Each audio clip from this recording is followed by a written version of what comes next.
Hi, Hello, Simone. Hi, how are you? You're on with, I'm speaking with Lynn, correct? I'm Lynn, and we have Mickey here as well. Hi, Mickey. You're Hi. on with Simone Perry with Good News Broadcast. Thank you for being with us today. Thank you for having us. First of all, please, Lynn, tell me a little bit more about, first of all, how did you become the president of the National Fibromyalgia Association? Well, 16 years ago, after 2 years of living with fibromyalgia and seeing 37 doctors before I had a diagnosis of fibromyalgia, I had spent all this time in bed, I had lost my job, and I was really suffering because people did not understand what was going on. And I got on the internet and I found that I wasn't the only person that was going through this, that there were many, many people that were. And I had been in advertising and marketing and PR, and I thought, I'll just write a letter to a newspaper and see if they would, include this in their health section. And before I knew it, we were doing national campaigns to bring awareness to fibromyalgia. And so in 1997, 14 years ago, we founded the National Fibromyalgia Association. What are some of the symptoms of fibromyalgia? Well, fibromyalgia is chronic pain in every part of your body. I remember thinking even my hair and my fingernails, everything hurt. It's like a blowtorch that is constantly on your skin, and you hurt inside where it's an aching or stabbing feeling.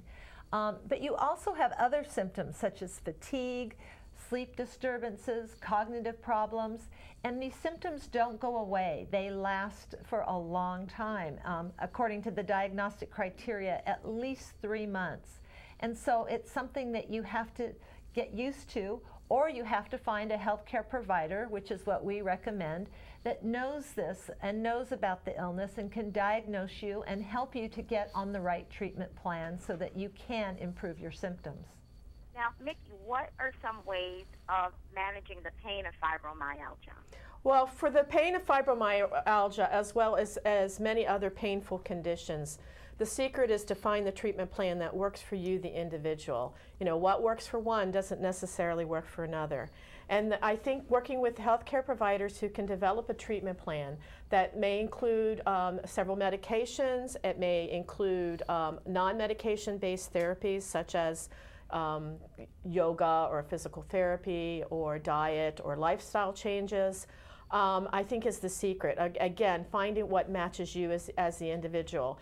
And it requires a trial and error period of time, which can be frustrating for somebody who's living with pain every day. So I think what is most important is, if you are living with chronic pain, if you have a diagnosis of fibro or think you might have fibro, it's important for you first to speak up to your family, and then sit down and have a very informed conversation with your healthcare provider. It could be your family doctor, nurse practitioner, physician assistant. But before you do that, get informed, get the information you need. And one step is to go to fibrocenter.com. You can find out information about the survey of how this type of pain impacts people's lives. But you can also find out more information about fibromyalgia, and you can always tap into our organizations, the National Fibromyalgia Association, as well as the American Pain Foundation. Now, I always ask this question of our guests. Lynn, I'm going to ask this of you first. What is good news for you? I'm sorry? What is good news for you? Good news?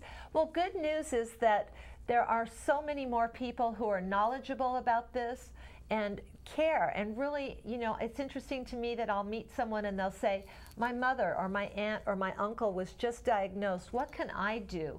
And I think that's really important, that family members and friends care a lot more and want to help. And I think that when you have that kind of support and they can go back and say, I just heard about fibrocenter.com, that might be something that would help you.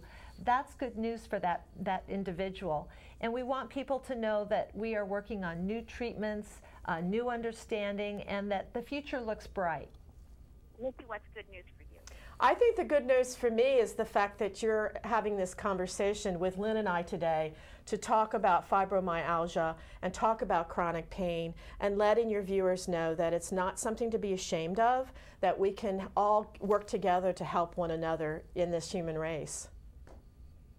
Thank you so much for being with Good News Broadcast today. Thank you, Simone.